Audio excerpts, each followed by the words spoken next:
A big part of fall, Jeff, is it's apple picking, apple eating time. Do you eat apples? Do you bob for apples? Do you carve apples? Do you have those wizened little creatures that are made from like dried up apples that look like somebody's grandmother, and you put them on the shelf? And I forgot about those. yeah, I'm not sure That is I totally forgot about those weird dried up apple things.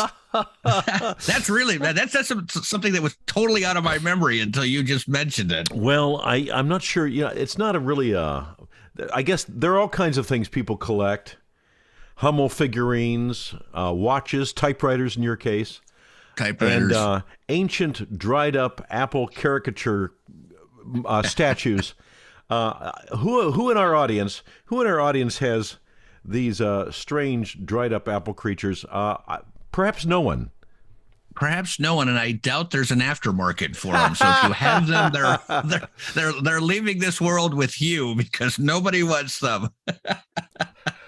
Can you imagine? Oh my God! But no, to answer your question, I love apples. I mean, I'm a huge fan of the Honeycrisp, although they're so doggone expensive that its sister apple, the Fiji apple. Well, these days we have choices. When we were growing up, there was Red Delicious, maybe a Yellow Delicious, and that was it. But these days, it seems like there are more apple varieties. We have Jazz, Tango, Honeycrisp, Pink Lady, along with the Red Delicious, and yeah. Yeah, they're Macintosh, the old standard Macintosh apple, and although fun fact, the Honeycrisp was invented at the University of Minnesota. Oh, for goodness sake. So, fun fact, they're very proud of that. So some scientist at a laboratory was like, I'm going to make the better apple. and lo and behold, Honeycrisp was born in Minneapolis, Minnesota, ladies and gentlemen. I was working in the lab late last night. Yeah, I didn't... it seems like we're short on apples this year. I don't know why. I mean, normally there's tons of apples in our house, and I was just mentioning that my lovely bride has not brought home many apples this year, so I don't know if there's an apple shortage. What's going on? Is there an apple drought? What's the deal? Apple a paucity of apples. No, there are plenty of apples. I think we haven't talked about this much. You need to put your foot down. If your partner is not providing the right fruits and vegetables for your happiness, a man has certain demands. He has certain needs. I think apples are just one of them. Yeah, I love. Do you like taffy apples, the caramel apples? I love those things. To maintain my girlish figure, Jeff, I don't indulge in the taffy apple quite as often as I might like, but they're quite enjoyable. You only, unfortunately, you only get them one time a year. Yeah, around Halloween time, and I'm a nut guy. I like them with the nuts. Well, but if you have a taffy apple in the middle of summer, that's going to be a mess. That's going to be a big mess. And you have it's July. It's the middle of July. You have a corn dog from the state fair in one hand. You have the taffy apple in the other, and then you immediately go on a ride that flips you around multiple times. It's just just never ends. It's a recipe for a big mess, and nobody. And then you get off the ride, and you have a giant stick of deep fried butter. That just sounds so ghastly. I don't even know how they do it. I don't want to know. Why do you hate America, Jeff? This is state fair food. This is Americana. I think it's for you not to like deep fried butter with your deep fried Oreos. There's something wrong with you. Something wrong with your vision of the America and why I love her. That very well may be the case. I just I haven't been to a state fair in quite some time. I mean, it's but there's always an odor. I don't know if you've got the animals, and then you've got all this fried stuff coming out of like these carny wagons. Well, I think the odor is also if you have an entire life-size cow carved from butter sitting out for the entire weeks of the state fair. I think there's going to be some scents. Some odors coming off of the entire state fair area. Rancid, life-size state cow made of butter. That's gonna leave a scent. It's gonna leave a stain in the ground. What do they do with the huge cow carved of butter after the state fair? Do they? Maybe I don't want to see the horrible slaughter of the butter cow. I think it gets melted down and used the next year. That's why it's got that horrific bad fried smell when you're at the. There's a big vat of liquid that's going to be every year. There's an annual use of that butter. It's like how my grandmother used to take bacon fat and leave it in a container on the back of the stove to use for cooking. My Missouri upbringing, you didn't have a thing of. A coffee can of bacon fat on the back of the stove to use for frying, Jeff? Not to my knowledge. No, I don't recall. Although I do remember my grandmother used to use not when you make the bacon. Yeah. She would pat it on a newspaper, not on paper towels. Oh. And I always thought that was strange because you got like the ink and stuff, but as a little kid you don't care. You're just like bacon. Well, fish and chips they serve in newspaper. So I think it's a thing. And newspapers are also handy home cleaning tip. If you're cleaning windows, newspapers are really good for cleaning windows. Like you use like Windex and newspapers. No, really? Yes. Oh, yeah. I didn't even. Do they still make newspapers? Can you actually get a physical paper in anymore? 2022? We're in the fall of 2022, ladies and gentlemen.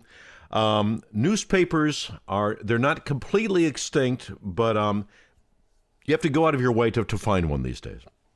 God, and I remember back in the day, I literally would read 4 or 5 papers a day. Wow.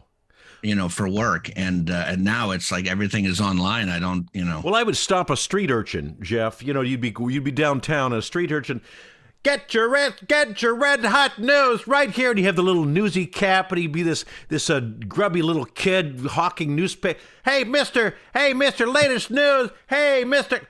So that's where I got a lot of my news. I'd grab the street urchin and I'd grab I'd take whatever paper. And it was always take it from the kid. It was just a nickel. I had customers like you because I used to be a newspaper boy. And you were that grubby little kid downtown. No. I didn't hawk them. I had to deliver them. So I had the bike and I'd roll them. A stack of papers would show up. I'd roll them, and that's what's wrong with kids today. They don't get up at 5 a.m. and throw newspapers. Back when we were kids, we'd march through the snow, throwing papers up on the roofs of houses in the neighborhood. Throw them. Well, just to be clear, I had the afternoon news route because I've never been a morning guy, even as a child. And so this is back in the day when there was a morning paper and an afternoon paper, and I had the afternoon route. Well, the afternoon paper, that's old news. By the time it's the afternoon, I mean, it's like. Well, not back then. That was updated news from the morning. Dewey defeats Truman? No. But I will say there was I enjoyed that gig, because it was nobody really supervised you. You were just kind of on your own. Although I remember being low man on the totem pole because I had what they called the collection route. Oh, the guys that had been doing it for a while. Yeah, they were promoted to routes where people actually prepaid for their papers. I had to go with like a little book, and then I'd be like, Mrs. Jones, can I? Oh, but who could deny that little face, Jeff's little face? Please pay for the newspaper I've been delivering in the cold for 6 months. Please pay me. Oh, make no mistake. People denied me. They're like, come back. How could you look at that little face? You wore glasses when you were like 3 years old. And so I'm right. Sure. I was crashing into things even on my bike. And they'd be like, I'll gladly repay you for the newspapers on Tuesday. And I'm like, oh my! I would pay you that little face, Jeff. I'd pay you today for a newspaper for that face. Oh, that. I should have been more evil about it, and if I didn't get paid, the newspaper ended up in the bushes. Well, you could pay for the newspaper or not, but I'd hate to see something happen to the nice house you have here that I know what the address is because I've delivered the newspaper here for the last 6 months. So it's up to you. You can pay for the newspaper or not, but that's a nice wooden porch you have wrapping all the way around your beautiful home. And God forbid a newspaper went flying through your window. That would have been an accident. What a shame. These newspapers, I rolled them very tight. It's like throwing a 2x4. A 2x4 flying through the air. It'd be a shame if you didn't pay for this newspaper. It's up to you, lady. Gosh. Yeah, that's reminiscing about the old days. That's man, oh man. But there's I forgot I was going to mention this the other day. It's still in play. Yeah. We have an updated animal story. Oh, there's something we've talked about before. Well, No, this time we have a missing kangaroo. So we've not talked about this missing kangaroo before. This is leapt into our. This has hopped into our consciousness. So, and you would say, well, what zookeeper allowed a kangaroo to escape? False. This is a pet homeowner's kangaroo. Oh, see, I'm like, what? Who has pet kangaroos? And the answer is apparently lots of people. People in America. These aren't Australian pets. Some guy in Carroll County, Indiana, has a missing kangaroo. I think you'll enjoy this. Yeah. The owner said he could be anywhere. Shocking news. Yeah, well, that's he could be anywhere. That's kind of how physics works. They move very quickly. They jump high, and they are not an endangered species. They have too many kangaroos in Australia. They have a little problem with it. There are towns that are overrun with kangaroos. So this guy's doing a favor to the entire country of Australia by having one out of the country. Yeah, I did a little precursor search, and they're not cheap. They're like $3,000, and there's some states where they're not allowed, and then there's where they're illegal, and then apparently in Indiana that is not one of the states. But why pay that much? I mean, they're giving away kangaroos in Australia. If you could just get one, you buy an extra seat on the airplane, you come back with a kangaroo. I mean, why pay all that money? Well, actually, you can pay the money for the ticket to travel to Australia, and then the ticket for the return trip with the kangaroo in the seat next to you. So I guess $3,000 sounds about right. Yeah. So I wouldn't think a kangaroo could survive winter, but apparently they're adaptable. I just don't. I don't know. Jeff, if you could train a kangaroo, because they got something to carry stuff. So if you could train your kangaroo to fetch things, they just load up their pouch. Maybe, they fetch like snacks. You're watching television, your pet kangaroo. Hey, what do you name a kangaroo? Crikey. Hoppy. Gator. Go get Gator. No, from what I read, you cannot train them. It's like you can't, they won't go in the car. You can't take them for car rides. I guess you just put them in a pen and they hop around your yard. I don't even know why you would want one. It's just so bizarre. They're very, very active. They're very fast. You wouldn't want to pin down. Wild animals don't make good pets, Jeff. They just don't. No.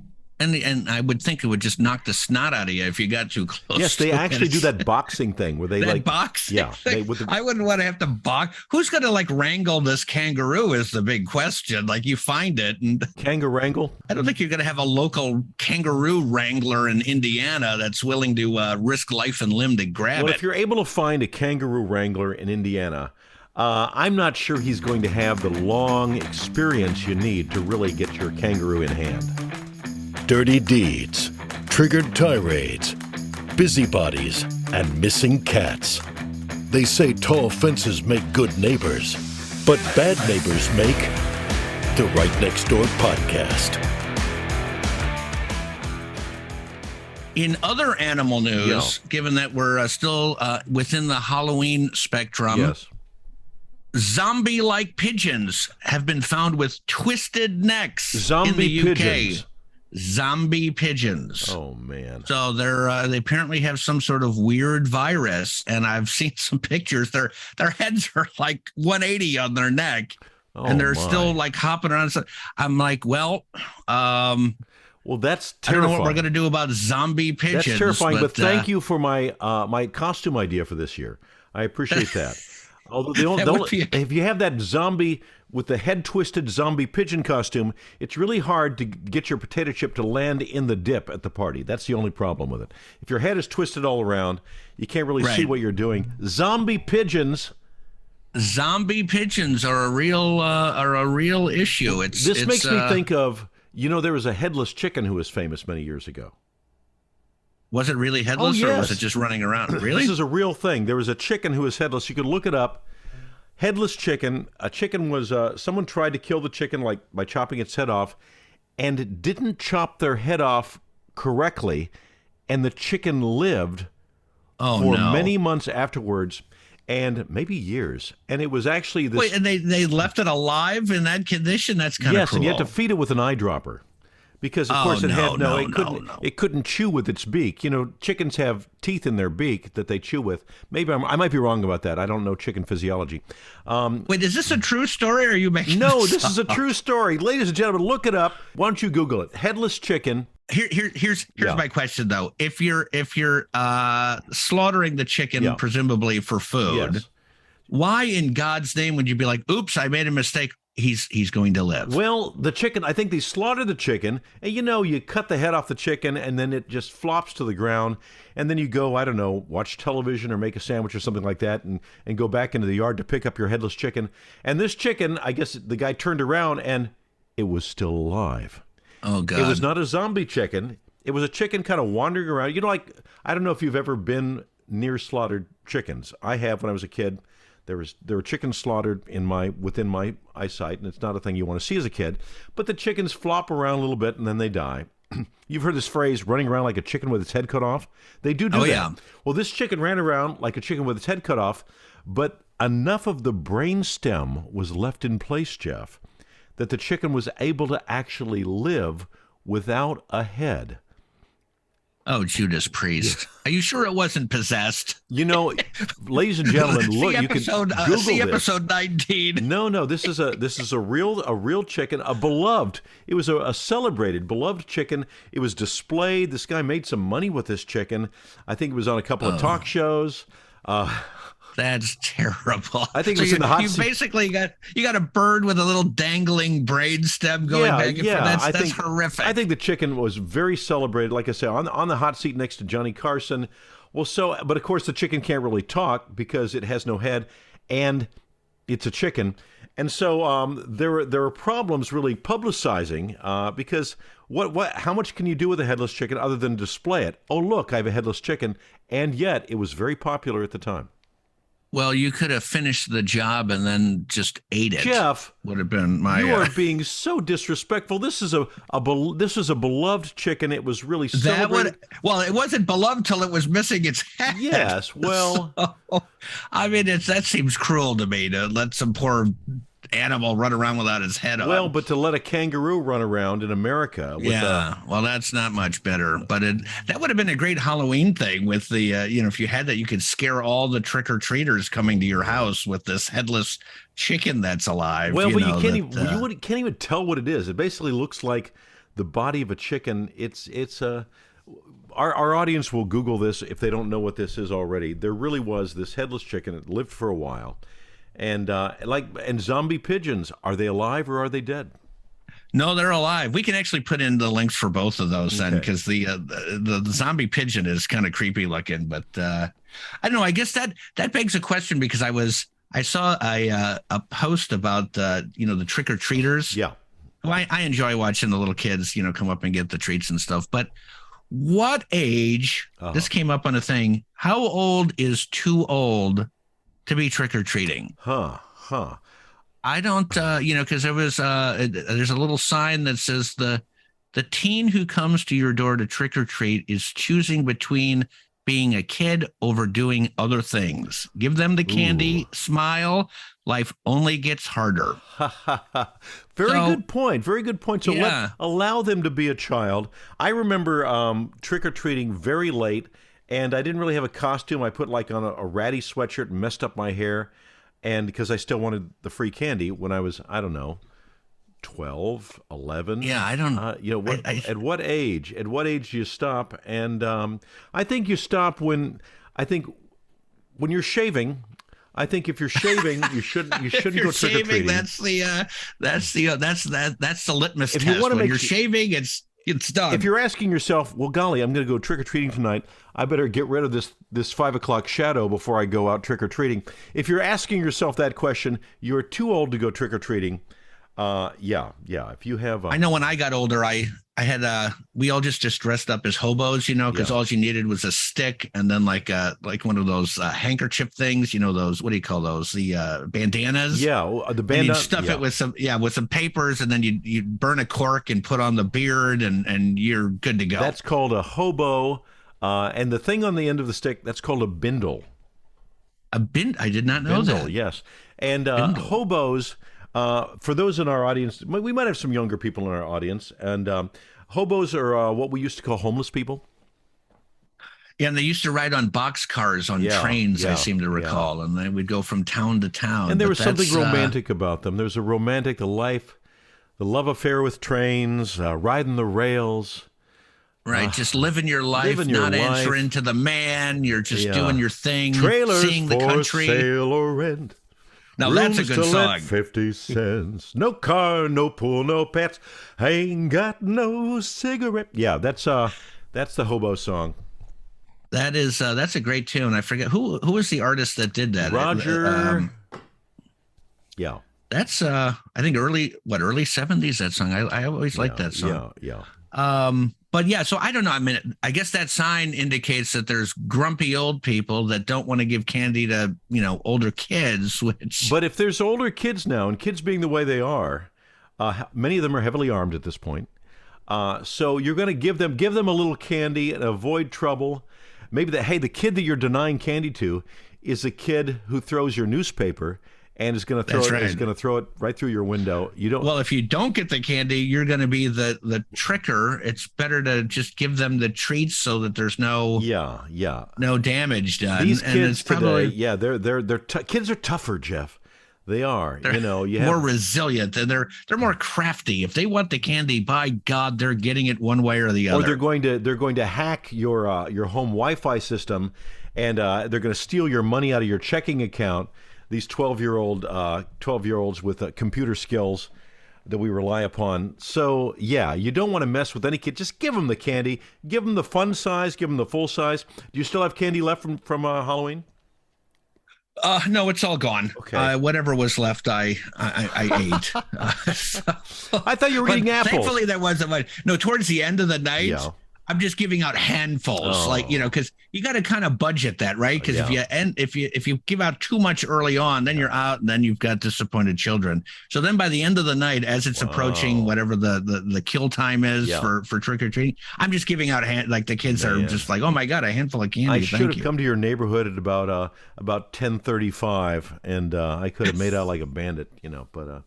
Well, it's funny. You bring up the Wi-Fi, which is a pretty good segue. You don't even know what the topic I was thinking of today is, but I will tell you, I have finally installed on the compound exterior cameras. Whoa. I can see everything now. So we're talking about neighbors, folks. This is the Right Next Door podcast. We're talking about neighbors.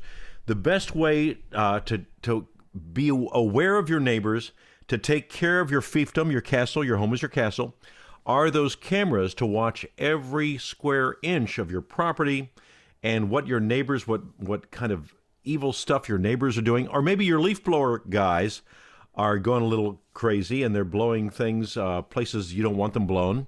And so why not get those cameras going? So do you have a way to switch to it right now? I'm talking to you on the Zoom.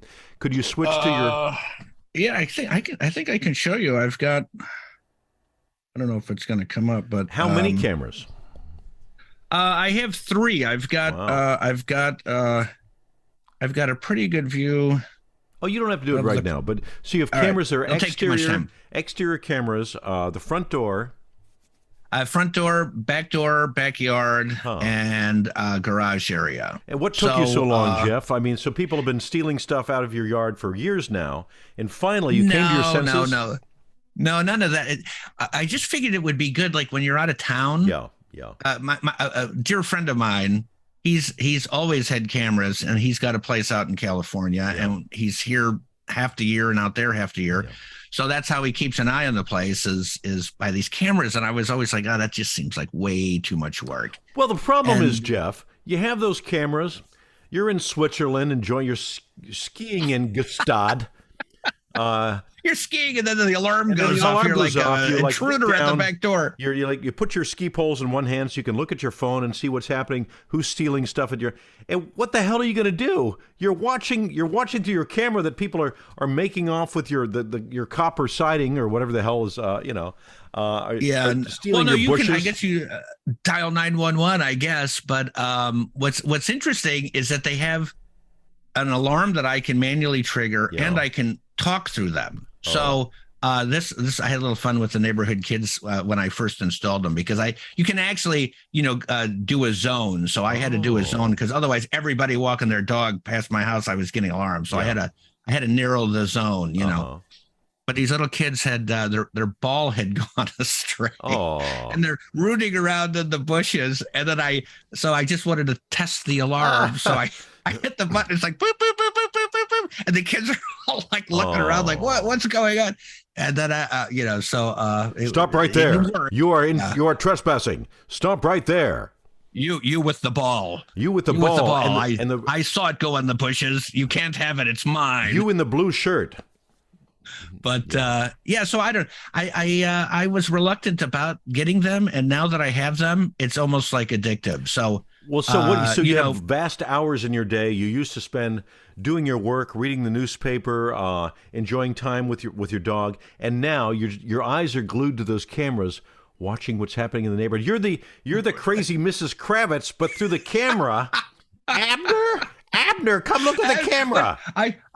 Was that a squirrel or an intruder? No, it's so fun fact and true story. Yeah. So my bride loves to watch this godforsaken Bachelor show, which I think is the worst show ever created in the history of broadcast. Part of the decline of Western civilization, but in any case, so they're watching this god awful show, which I can't tolerate, and so I start watching. So I'm like, okay, let's check out the cameras. So I'm just like watching the backyard camera, with the infrared, so I can see everything. With infrared. Yeah. At night it goes infrared at night, so I can see in the dark. I can see everything. So she goes, "What are you gonna sit there and watch the nothing going on in the yard?" I'm like, "This is more entertaining than The Bachelor. I'll tell you that much." Between The Yard and The Bachelor, I'd rather watch leaves wafting through the yard than this stupid show. That's a toss-up. And honey, I can watch actual roses as opposed to waiting till someone is given a rose. Oh gosh, that show is just so infuriating to me. I guess it must be a guy thing. I think it might be a guy thing. Like, she can't imagine watching like a Three Stooges marathon, and you can't imagine watching The Bachelor. So there are male, female. There are dividing lines between men and women, and right. Well, any WW2 documentary or Vietnam motion picture. Like my wife would never watch Apocalypse Now. Women just don't dig those kind of movies. My dad used to be. He would not watch a movie unless there was gunfire in it. He needed to have someone shooting or being shot, or he just didn't want to watch it. Explosions that's whether a documentary or a James Bond film or something like that, some action movie. He was more of an action movie guy. Yeah, that's definitely a guy thing. But like, I'll tolerate Dancing with the Quasi Stars. That's a show that but there's just something about The Bachelor and The Bachelorette that just makes me crazy. It's so contrived. Well, because you worked in TV. Right. A lot of these television shows, Jeff, the stuff that happens is not real. Ladies and gentlemen, cover your ears if you don't want to know this, but reality TV, there's no reality to them. They are all scripted, manufactured.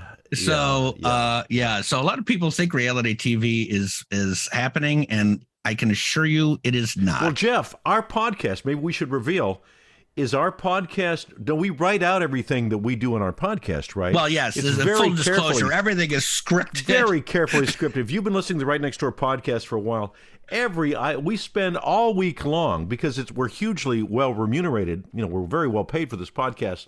And so our lives are pretty much writing every detail of the dialogue that we invent off the top of our heads. That's correct. That's the great divide. And then one might say, well, why don't you just go to another television? And my answer is, I'm tired. I don't want to get off the couch.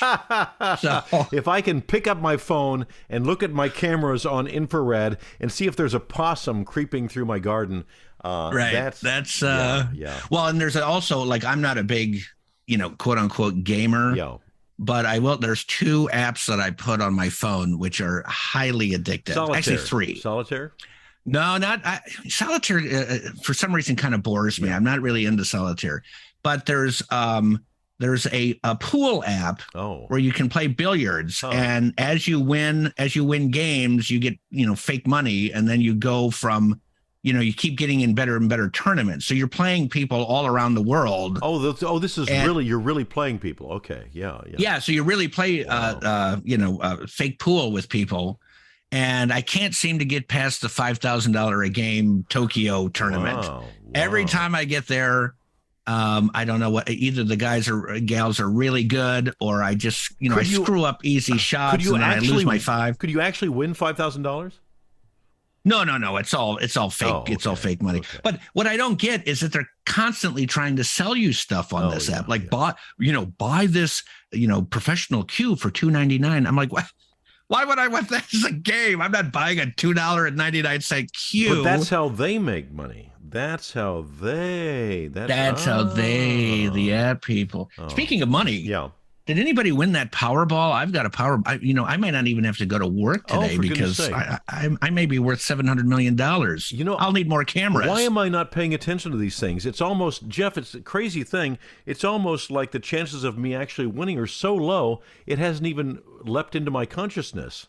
No, I know. I think your chances are greater than being struck 5 or 6 times by lightning in your life. Yeah. So I don't even think I'm going to get struck by lightning once in my life. So why I'm wasting money on this, I don't know. I only play when it gets above 500 million. Oh, okay. And then I only do 2 polls or 2 quick picks. I'm like you, Jeff. Unless I could win $500 million, $10 million's not enough for me. $5 million, not enough for me to really change. Nope. It's not going to change my life. We're wealthy podcasters. We don't need that kind of trouble. We don't need that kind of aggravation for only $5 million. Don't waste my time. What? Yeah, no. I mean, your camera system alone is $500,000, and so that. Although I've often thought, like, have you ever actually run the scenario, like if you were to win? And I'm thinking to myself, okay, probably like a lot of grief and aggravation. I don't know that it would change your life for the better. Well, you've seen all those stories. You've seen all those stories of people who are lottery winners, and it ruins their life. It completely ruins their life. They go through the money. They start drinking. They lose all their friends because their friends didn't get any money from them, and it's a miserable, miserable thing. They would have been better off had they not won at all. So keep your money, Jeff. Keep your $500 million. I don't want it. If you win, I'm ripping up my ticket right now. I'm not even. I don't need that. We don't need it. We have in the garbage. We have the Right Next Door podcast. We have our audience members who are writing and rating and reviewing our podcasts and letting their friends know about the Right Next Door podcast and doing what they can to make sure that all the world knows about the fine quality podcast entertainment available over here at RightNextdoorPodcast.com. And if you won, you would share your money with me, wouldn't you? Jeff, to be honest, I would share my money with you, Jeff. Okay, as would I. Although it's too late. I just ripped up the ticket. God so bless I guess it. Oh, no, you ripped up the ticket. We're stuck with the podcast. This is the worst. We're stuck with the podcast. I guess we have to keep doing the podcast. Oh man. Well, all right. Okay. Well, I guess I'll be seeing you next week. I'll be seeing you next week, Jeff. You have a neighbor who's driving you crazy. Tell us about it. RightNextdoorPodcast@gmail.com. The Right Next Door Podcast is an unscripted production of Eversharp Media, which takes a satirical look at local news coverage and social media. The material, views, and opinions expressed are not necessarily those of the talent, guests, or the production company. Celebrity voices impersonated, including this one.